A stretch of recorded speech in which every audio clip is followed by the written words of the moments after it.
get luckier when you put more out there, when you put more effort into things. And I think that's true. In the last couple of weeks, I've had already people message us saying that we've been putting out good content, that they listen to us. And that just feels good, that you're not just talking to a wall, like you're doing all this effort. But you have to also have that mentality of, I'm gonna put it out regardless if anyone is watching it or not.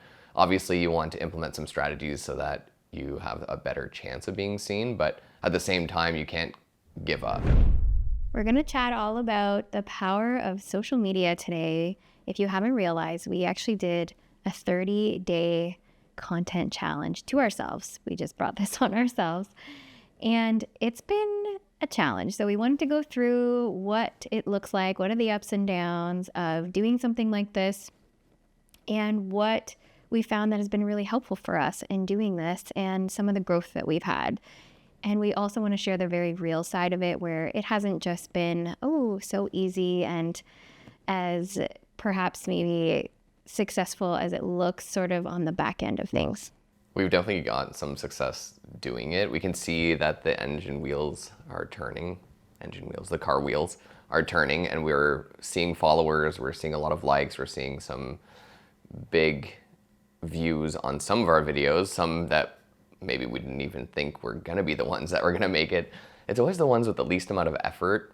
You post them just like, whatever, I just need to get something out today, or that mentality, and all of a sudden that's the most popular video that kind of blows up. It's kind of odd that it happens that way. But yeah, you're right. There's a lot of challenges that we face. It's not just looking from the outside. You might be like, wow, it must be so easy for them to do all these podcasts, but I've had no life. I've just been eating, sleeping, and breathing podcasts since mid-January, I think, is when we first started. Yeah, we started recording. We tried to get ahead. I think that was something we knew that this would be a big challenge, just in looking back at previous times whenever we started something, it would just kind of get to a point where it would just be challenging to kind of get through it, just to do it, to, get dressed up, to put on makeup, to put on the lights or figure out the seating. Like there's so much that goes into like this whole process, right? And I think that even though we knew what that looked like, we still kind of weren't really prepared for it. And it's not that we didn't know what we wanted. It kind of has evolved, I guess I would say, through the month, hence even the different looking background that we have today. Yeah, always trying to improve things. Mr. Beast, make 100 videos and just improve by 1% every video or whatever it is. And eventually you'll get to the point where your videos are going to be viral every time, when you give away Lamborghinis and houses to people. Yeah, we're not giving away Lamborghinis and houses, but I hope that you've gotten some value out of this and that you've learned a few things. We've definitely learned a lot of things about what works and what doesn't work when it comes to recording this many in such a short period of time.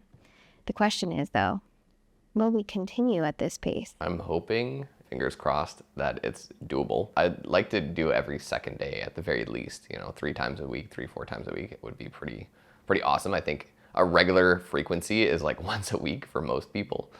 And we want to break that barrier. We really want to slingshot ourselves into stardom, into fandom. We just want to be popular, okay? Exactly. We just want to be famous. We are going to be famous, and this is a reason why we're going to be there. It's the hard work that we keep putting into it. Even though this is a kind of our off season and we're supposed to be relaxing and working on little things here and there, now we're balls to the wall, giving it everything we got to make sure that we get as much done as possible. I think what's neat about this whole process is that we figured out what we really like to talk about and what we don't like to talk about. You can tell, I think, from the energy that we bring as well to the different episodes. What would you say are some of your favorite ones so far? One that I thought was going to be kind of crap and turned out to be better than I thought was the questions and answers from our followers and viewers. And I think that's going to be a really fun one to continue to do part 2, part 3, and so forth. So if you have any questions, any of you, send them in and we're going to answer them in a podcast. We're going to be as honest as we can, as raw, as real as we can be. That's kind of the one I think that's jumped out at me. Which one is your favorite? One that I didn't think would really be that popular ended up being really popular online for us, which was the craziest wedding story. To be honest, we've been holding on to that story for a few years now, just because I don't think we could deal with it. And it's gone kind of crazy on social media, especially with our little Instagram account of only 200 followers, which now we're over 1,700, which is kind of crazy because we're only the 27th of the month. And so we've gone up that many followers in this time, mostly because of that episode. And what's really interesting is that we don't know, like you said, you don't really know what's going to go viral and what's not going to go viral. I feel like we've been really trying to come up with a system that has worked for us, which is making good hooks, trying to, keep people engaged in the post, getting people to comment, getting people to share. That has been probably some of the biggest success that we've had with a lot of our social media in the last 30 days is that we've really just honed in on, okay, what can we put out that is hopefully shareable, that's relatable, and people will want to engage with. And that's really what's helped us get to that next level where we're getting over 1 million views on a video. From the beginning, just finding out what subjects we're going to talk about for 30 days, that was our first real challenge that we got into, because how many subjects can you really think about off the top of your head? Wedding related, business related, photography related, but also something that is shareable or other people would care about. Because we could talk all day about things that we care about, but a lot of, I think, our mentality that's switched, that made us a little bit more popular on social media, is that we should create content for new followers that have never heard of us.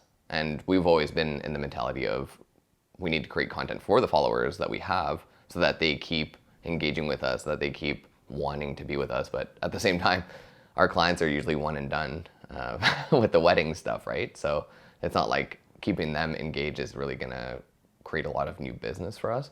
That was another challenge, is scheduling when we were gonna record them, how much time it was gonna take, especially when the kids are only away at school for a certain amount of time. I would say one of the biggest challenges that we had, though, was trying to figure out our space and what we're going to sort of have it look like as well. And I think that we've changed it, multiple times, obviously. And just sort of the format of things. That's part of that learning and growing process, where we've had some days where it was just like, okay, well, this isn't working, or we don't like this. It's not easy, like you said, to come up with it. And then just like the editing and just the amount of time that it takes, right? Like, not only are we having to record everything, you're having to edit everything. And I'm not sure if everybody realizes the extent of what we're doing through all of it. As an example, we have to make sure that the cards are cleared and the lights are good and the setup looks good and that there's no external noises like a fireplace or a fridge making noise. And then on top of that, we have limitations when it comes to things, just learning how to speak to each other so we're not saying and like and just all these random little nuances that don't necessarily sound good on a podcast or in a video or things like that. The other thing that's been a challenge as well is that we have to create content from this. So it's not just about creating one kind of video where you just slap together everything, but you have to put the video with the audio and cut it all so that it makes sense, edit it in terms of the lighting and the coloring and everything that looks good there. Even just exporting time, that was something that we had a little issue with, I would say, one time, where I thought you could export it in like 10 minutes, but really it was going to take like over an hour to export it just because of the size of the file. And people don't realize that that all takes time as well. And then once you're done creating it, so we have to review everything, pull little clips from it, adjust the clips to make sure that hopefully they're good for social media, that we've cut them at the right place. And then we've also interviewed people in person, which has been new for us. And that requires a whole other part of just organizing them, sending them questions in advance, and then take all of that and post it all, right? And I think that the posting in itself is probably, well, it's harder than it looks. Let's just put it out that way, because it's not just, here's the video, post it everywhere.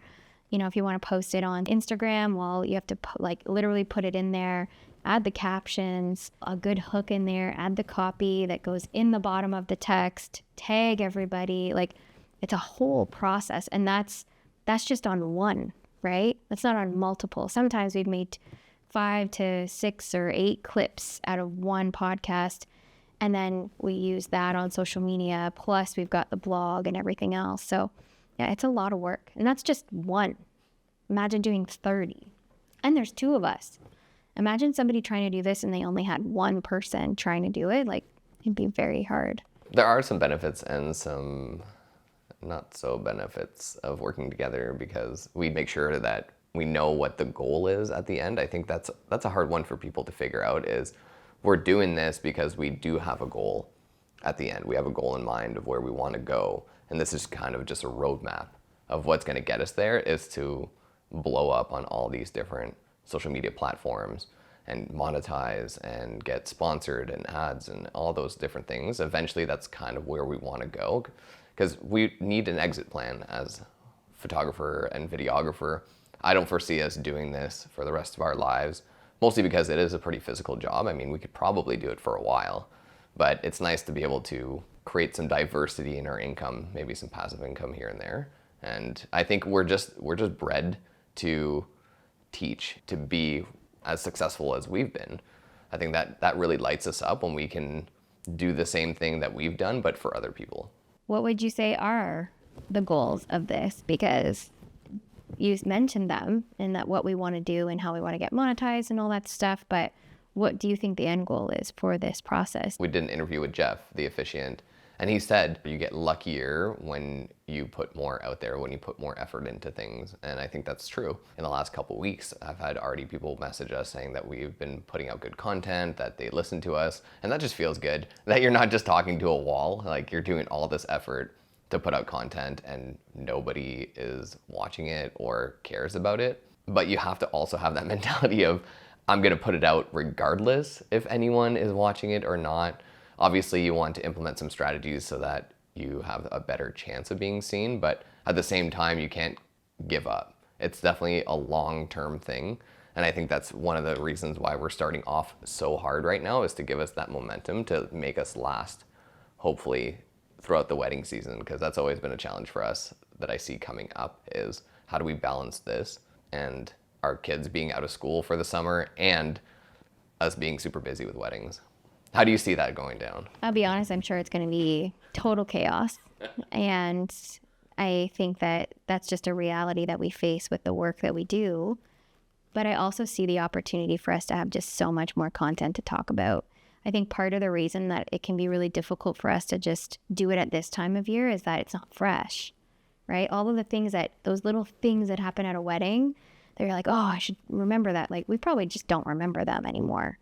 And I think that there's so much value in doing it through the wedding season. It might not be at this intensity, obviously, but the idea will be that there's so much more stuff happening that we'll be able to discuss or get into. And I think that I'm kind of excited for it in that way, because I think that there'll just be so much more teachable, relatable, shareable, viral stuff that we can hopefully use to help propel us into that direction that we want to go.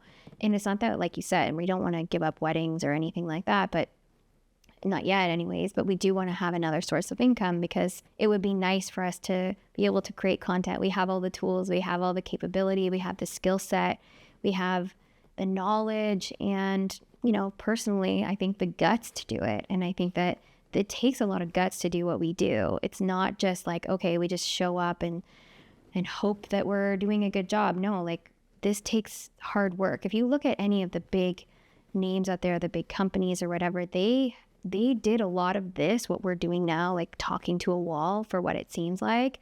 And they did it for a long time before they really saw success. And so it's just a matter of us doing it long enough and failing long enough. I think like that whole idea of failing is that it just because it doesn't work right away doesn't mean that you're failing, but you have to fail along the way in order to sort of learn from the mistakes. And I hope that by doing it in such a small amount of time and in such a focused manner, that we'll see growth in a faster way. Because instead of doing 30 weeks of content, let's just say we broke this down into 30 weeks, like we definitely probably would have given up, because the idea of seeing that growth would have been so much slower.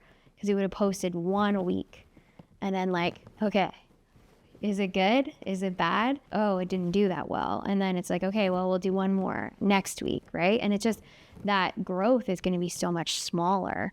And I think that's why certain social medias like TikTok or whatever have done so well, people that went on there, because they're posting. Like I remember seeing people saying post like 6-7 times a day. Well, the reason they're doing that is because they know that just by hitting the algorithm that many times, it's gonna have an impact, right? And so the idea of doing this 30 days of content was really to have an impact so that this way the algorithm gets used to seeing us show up. And hopefully now, once we do start to release content, maybe in a more manageable way for the long term, is that it will see it and push that out because they know it's going to be good stuff, right? And maybe it's not to say that we're not going to do 30 days of content. Maybe we try a month of doing a couple a week and see how that goes. And if it's not going well, then maybe we look at doing another 30-day challenge just while we still can, right? Before the wedding season gets intense and before things get crazy, because, we know that the power of this is out of this world.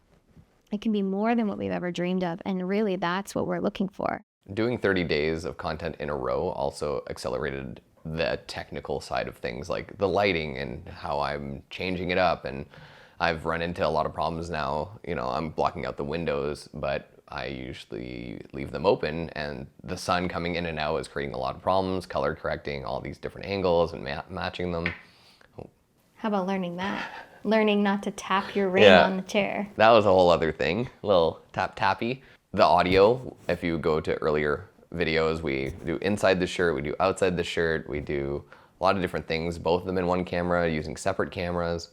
Even the different angles that we have going on, 1, 2, 3, and the sign behind you, the neon sign, adding background lights. There's so many little things that we've just been enhancing every single video, trying to, and a lot of that comes from, I put it into the post-editing software, and then I see all the little imperfections that come out. I see the neon sign that flickers through lights because the shutter speed wasn't correct, or all the little things, little annoying things that take even longer to edit because I have to fix so many little things. So that was a huge challenge, is figuring out how long it takes to edit. Another challenge, I guess, that we've faced is figuring out what is your role in this and what's my role in this. Because we're 2 people, we can split it up to be twice as effective, and we've kind of figured out what our strengths are in different aspects. I think, we at the beginning, we didn't really even know how long it would take you to edit a podcast. We've been trying our best to train ourselves to be very careful about what words we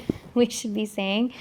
When we bring somebody in, that's just not happening, right? They're going to say all the likes and all the and the ums and the, like twitches or clicks, all those.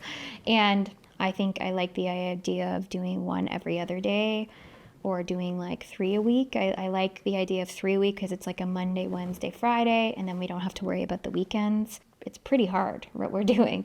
Even if we didn't have kids and all that, I still think that this would be very difficult. I think there's some truth to what you said earlier, that if we do them during the season, some of those ideas might be more in our face and might be more recent, and we'd be able to do a podcast about that. I've gone back and looked at some of our earlier videos that have just been lingering in the hard drive, and I don't even remember what happened in 2022 for some of the weddings that we shot then. It's crazy to think that I've already forgotten everything that was there. So you're right, I think when we do shoot more weddings and get into situations, because that's the most relatable part of our podcast, is the stories we can add to prove certain points, or to say, this is why we do it this way, because this is a story of what happened on a wedding day, which caused this to change, or we've run into this situation, and that just speaks to the amount of experience and the amount of weddings we've done. I think it's going to be a lot of fun to review certain weddings. We'll do our hot tub therapy sessions after weddings and maybe talk about what happened. It's a little bit easier to deal with a situation if you've heard it happen before. We've just had enough experience now that we can kind of roll with the punches, all right? Like, I think that's really what this comes down to, is we want people to understand what we're doing, especially as entrepreneurs, but also as artists, is very difficult, right? I think nobody really understands how much effort goes into this other than somebody else who really does all of this, right?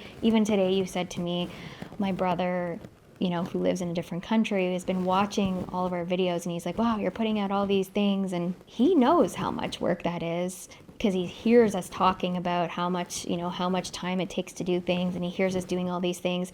And even when you said to me, you're like, when he hired his wedding photographer, he probably didn't necessarily think of like, paying them a whole bunch of money, because he probably didn't think it was worth value. But I hope that people realize through this episodes that there is a lot of value in what we do. There is so much that goes into what we do. I mean, I just explained to you how we release a podcast.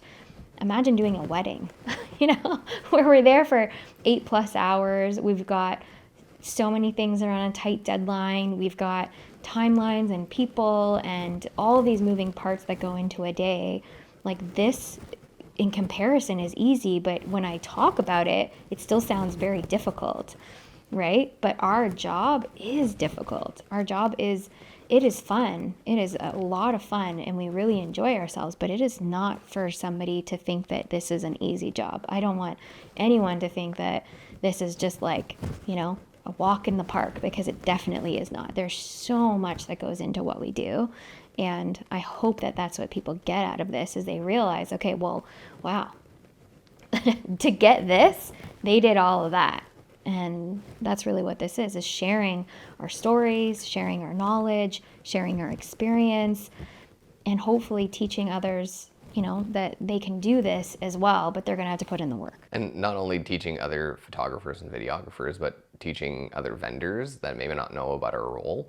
I thought about this earlier today, is that we interview these people that do different jobs, and right now it's a little bit in the wedding industry, but it's true that I don't really understand the whole process of a florist or a decor person. We met with Kira, and she explained to us a little bit about how hair is done, and it kind of blew me away. I was learning the whole time, Even Stefan the DJ, he talked about a few things that I didn't even know existed. And then the other side of this is that we're also educating clients or couples. True. That's another big goal of ours, is I find in the marketplace, if you are more expensive than somebody else, it should be obvious as to why you're expensive. Exactly. And that's something that's a barrier we're trying to break, is that, yeah, sure, online on Instagram, our photos could be similar to someone else's photos and they could be half the price as us, but they're just posting maybe their best work, or there's reasons why we charge as much as we do, because we have a team that costs more money because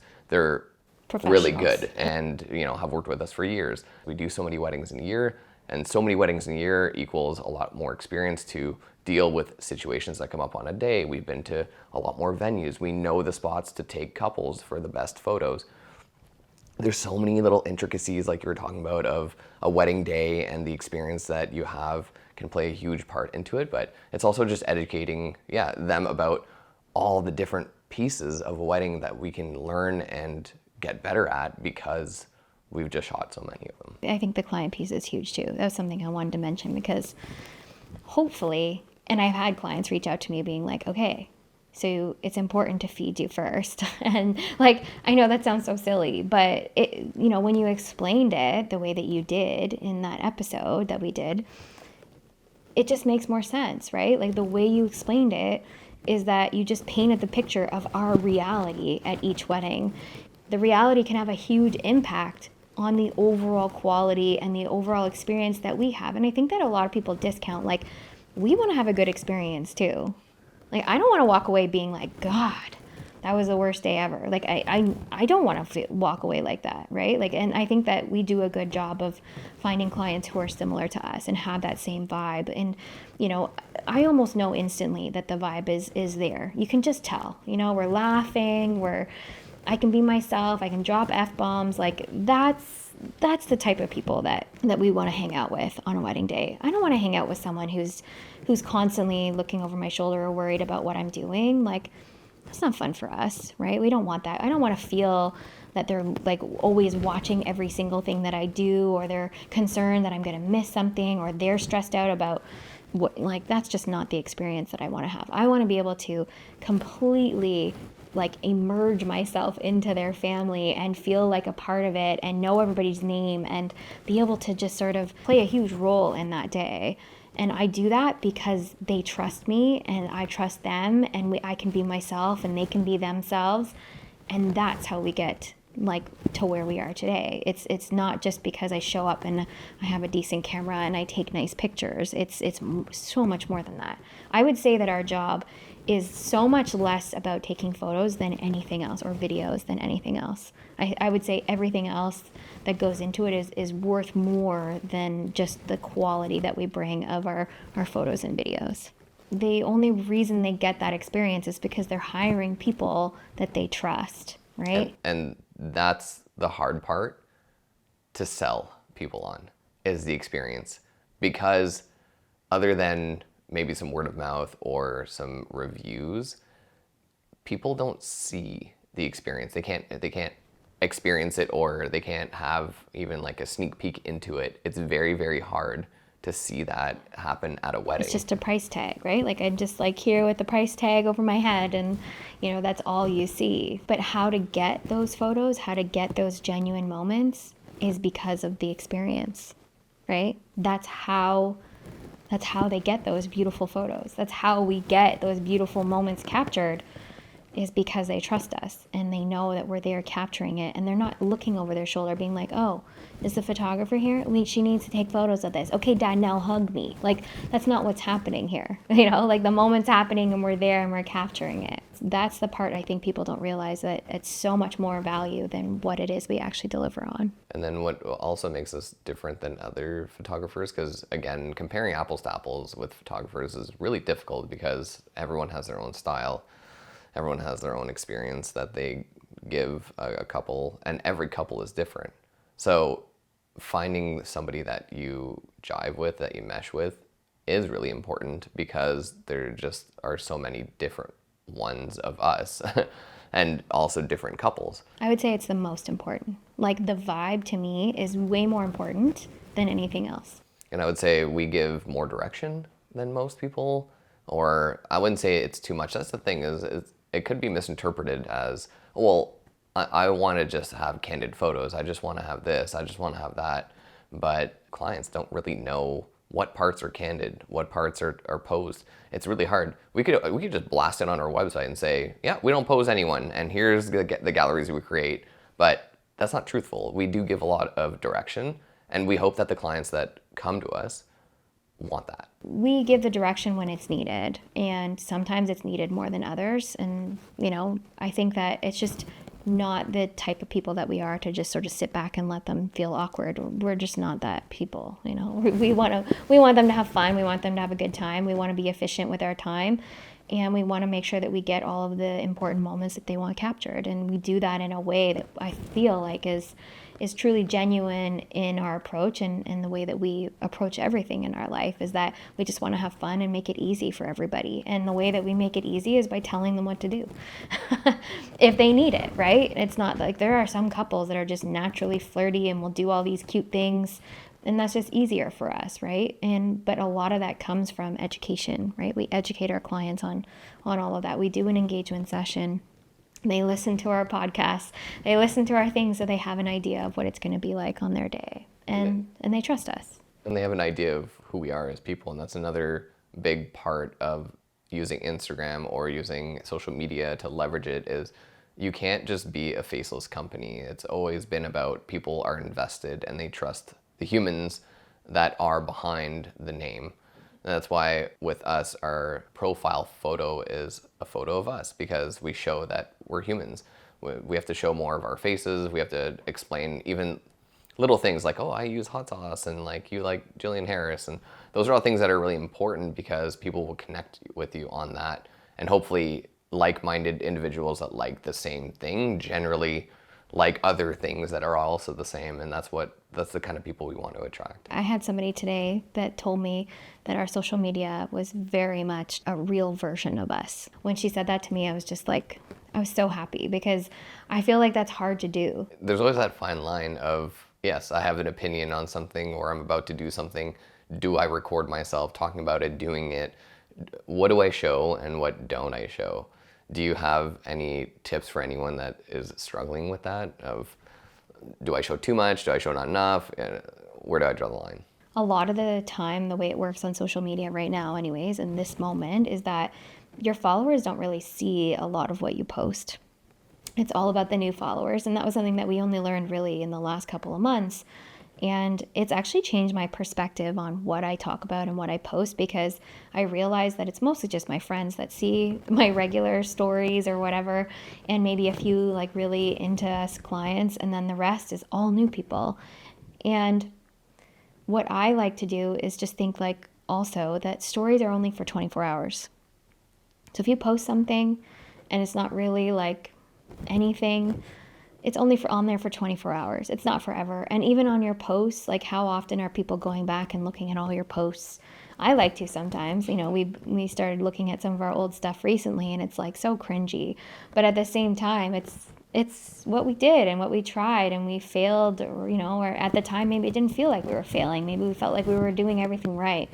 But I think that you need to keep that in mind whenever you're going to post on social media, is that it's only going to be there for the people who are looking for it, and you're really trying to post to attract those new people. So show up, be authentic, be yourself, because that's really what's important. If you want people to go through some of your past posts and learn more about you, there should be some more permanent posts about your personality, who you are as a person, who we are as a couple. Which reminds me, we should probably do some posting about that at some point. The main things about using social media to leverage it is consistency has always been number one. Even if you choose to do it once a week, once a month, especially if you're trying to, get an audience that's eventually going to buy something from you, that consistency is really important to show them that you're kind of professional and that they should trust you. Trying to show up on social media, again, it's kind of like what we're doing with this 30-day challenge. We're learning. I think we have a lot of experience. I looked at the numbers, and we had posted over 2,000 times to get to this part. Not to say that you need to do it 2,000 times before you're going to get a million, but imagine if you just challenged yourself to do one post a day for 30 days and showed up in stories one time every day for 30 days. You're just going to get better at it. It's not going to feel so cringe. It's going to feel easier. You're going to feel like people connect with you that way. And just know that, just like we said at the very beginning of this episode, it's going to feel like you're talking to the wall. That's how it feels. If you weren't sitting there, I would literally be talking to the wall. And I think about that a lot when I see these videos, right? Like when creators have a video that goes viral, they had to talk to the wall first. And they had no idea it was going to go viral. That's the kind of the lottery gambling vibe of the social media world, that you literally have no idea if it's going to go or not. So keep that in mind, that this one could be the one, or it couldn't be, and that's okay. So just keep talking to the wall. Hopefully people will engage with you, and then you can really kind of blow up and be as successful as you want to be. The more work you put into this, the more success you're going to see. It's just kind of part of the game. True, it is a game of numbers. And like you said, this could be the one. The next one could be the one after. So you can't give up. You always use the analogy of the two people are mining, and one person gives up right before they're about to hit the diamonds, and the other one is going slower, but if he doesn't give up, he'll eventually hit the diamonds. And so it's not at the speed that you're doing it, even though speed does equal that you're gonna get more experience out of it and maybe be able to improve your way through it. But it's about just sticking to it and making realistic expectations for yourself. And getting better at what you do. This is what this is about. This 30-day challenge is about us getting better at doing this. That is really what it is. It's about getting better at creating content, creating better videos. That is literally what we're doing. We're learning right now. This is literally a learning process. Yeah, so as much as you think that our videos are catered and nice and look good, we're still in the learning stages. We're still figuring out what to do. And that's going to last forever. And that's how you grow in this business. You can't get to a point and be like, this is it. This is as good as it gets. Because everything changes, right? Like trends change, people change, your audience will change. The rules of Instagram will change, the algorithm. So like every other month. Yeah, exactly.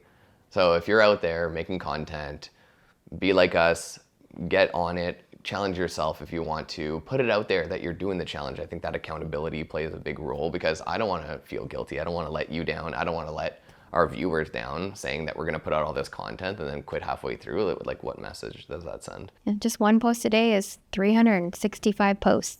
In a year. In a year. I've done over 2,000. Just to give you some context, right? It takes some time, but it's worth it.